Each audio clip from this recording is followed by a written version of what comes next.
मंडला के शिक्षा विभाग में एक बार फिर नियुक्ति को लेकर बड़ा सवाल उठ खड़ा हुआ है। जिला परियोजना समन्वयक अरविंद विश्वकर्मा द्वारा एपीसी पद पर नियुक्त विनीता सोनी परीक्षा में फेल होने के बावजूद चयनित कर ली गईं, जबकि अन्य योग्य अभ्यर्थी बाहर रह गए।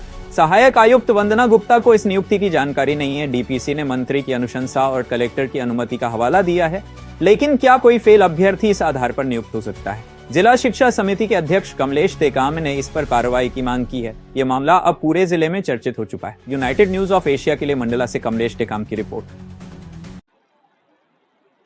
देखिए, विनीता सोनी के एपीसी के पद पर नियुक्ति डीपीसी कार्यालय के द्वारा की गई है।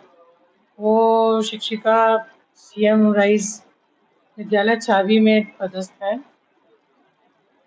विभाग के स्पष्ट निर्देश हैं कि किसी भी सीएम राइज विद्यालय से टीचर्स को बिना शासन की अनुमति के पिकअप नहीं करना है। उन्हें वहाँ से अतिरिक्त प्रभार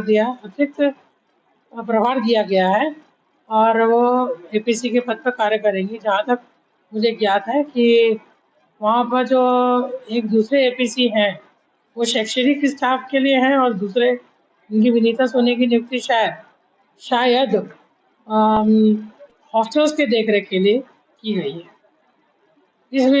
इस नियुक्ति के संबंध में मेरे से इस कार्यालय से या विभाग से कोई भी पत्राचार नहीं किया गया।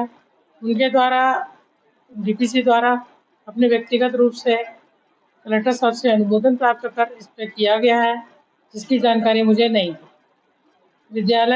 कार्यालय द्वारा एक हम लेटर जारी कर रहे हैं कि किसी भी शिक्षक की अनन्य प्रतिस्थापना विभाग की अनुमति के बगैर न डीओ करेंगे न डीपीसी करेंगे। इस मामले में तुरंत कार्रवाई की जा रही है।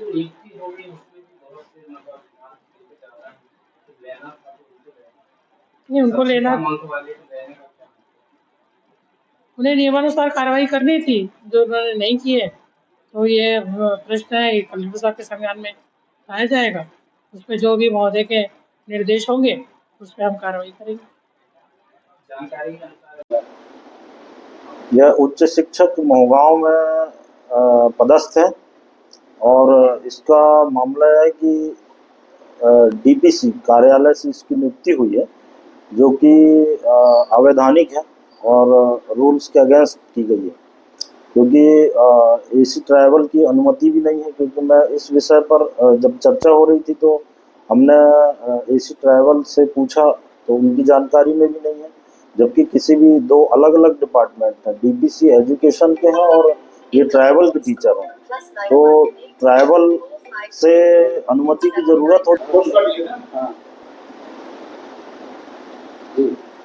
ट्रैवल विभाग से एनओसी के बाद ही किसी की उस दूसरे डिपार्टमेंट में नियुक्ति होती है।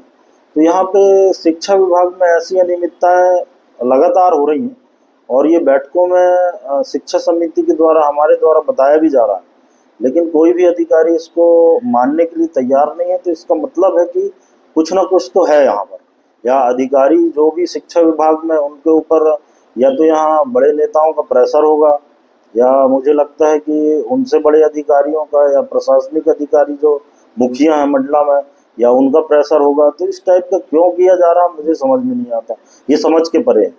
ऑलरेडी अगर कोई शिक्षा समिति की बैठकों में ये रखा जाता है तो आज तक ऐसी कोई कार्रवाई की जानकारी भी नहीं दी जाती। तो ये सारे अधिकारी या तो प्रेशर में काम कर रहे हैं या तो फिर खुद अपना मनमाना तो ऐसा नहीं कर सकते।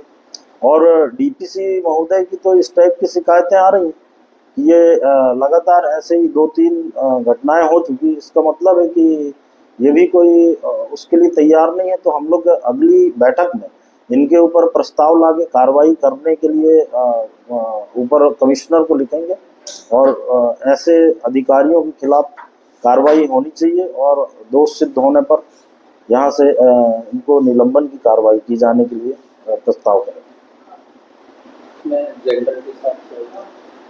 चलिए, गर्ल्स हॉस्टल है तो रखना चाहिए, क्योंकि इसमें है प्रावधान की महिला एपीसी होना चाहिए, या यहाँ वार्डन है, एपीसी है।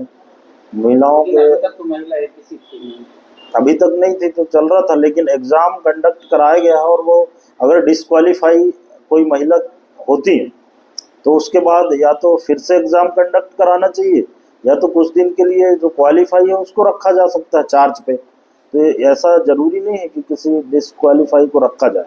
और उसमें एक महिला और भी है जो कि क्वालिफाई है, तो किस कारण से उनको नहीं रखा गया अभी मेरी जानकारी में नहीं है। ये पत्र के माध्यम से जानकारी ली जाएगी, और अगर इसमें अधिकारी की गलती है तो हम ऊपर कमिश्नर को पत्र लिखेंगे।